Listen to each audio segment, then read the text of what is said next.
അപ്പൊ ഇന്ന് ഞങ്ങൾ എങ്ങോട്ടാ പോണെന്നറിയോ? പാനിപൂരി, ബേൽപൂരി, മസാൽപൂരി. യെസ് ഗൈസ്, പാനിപൂരി കഴിക്കാൻ വേണ്ടിട്ടാട്ടോ ഞാൻ വിലയും കൂട്ടി വന്നത്. ഞാൻ സാധാരണ ഒറ്റക്കൊക്കെ പോവല്ലേ, പിന്നെ ഓല് ഉണ്ടെന്ന് പറഞ്ഞപ്പോ ഓലയും കൂട്ടിയതാട്ടോ. ഈ ഓല് എന്ന് പറഞ്ഞാൽ നിങ്ങൾക്ക് മനസ്സിലാവില്ലല്ലോ, ഇത് രണ്ടും എന്റെ കസിൻസ് ആട്ടോ. അപ്പൊ ഞാൻ ആ പയ്യനോട് ദോ പാനിപൂരി ദോ സേവ്പൂരി എടുത്തോളാൻ വേണ്ടി പറഞ്ഞു. വേഗം തരും. അപ്പൊ ഞാൻ ആ പയ്യനോട് വേഗം എടുത്തോളാൻ വേണ്ടി പറഞ്ഞു, കാരണം ഈ ക്ഷമ കുറച്ച് കുറവാണ്. ആ പയ്യ കൊറേ നമുക്ക് തരാണ്ട് പറ്റിച്ചെങ്കിൽ ലാസ്റ്റ് നമുക്ക് അച്ഛനോട് എടുത്തോളാൻ വേണ്ടി പറഞ്ഞപ്പോഴാണ് ഓന് പറയുന്നത് ഓന് ഈ സാധനം ആദ്യമായിട്ടാ കഴിക്കുന്നതെന്ന്. നീ കഴിക്കുന്ന രീതി ശരിയല്ല. കാണിച്ചത് എങ്ങനെ കഴിക്കണം.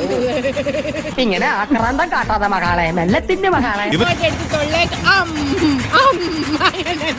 പാനിപ്പൂരി കഴിഞ്ഞപ്പോ തന്നെ സേവ്പൂരി നമ്മളൊരു കോമ്പറ്റീഷൻ പോലെ പിന്നെയും പാനിപ്പൂരിയും പിന്നെയും സേവ്പൂരിയും പിന്നെയും പറഞ്ഞു. പിന്നെ ആടിനിറങ്ങി നമ്മൾ നല്ലൊരു പൈനാപ്പിൾ ഉപ്പിട്ടൊക്കെ കഴിച്ചിട്ടോ. പൈനാപ്പിൾ വിത്ത് നാരങ്ങ സോഡ, എന്താ ഒരു കോമ്പിനേഷൻ. അപ്പൊ ആടുന്ന് നമ്മൾ നേരെ പോയതാ ഈ കാണുന്ന പാലത്തിന്റെ അടിയിലുള്ള പോയേക്കാട്ടോ. പിന്നെ ഓല പോരേക്കും ഞാൻ എന്റെ പോരേക്ക് പോയിട്ടോ. അപ്പൊ ഇന്ന് ഇത്രക്കൊക്കെ ഉള്ളൂ.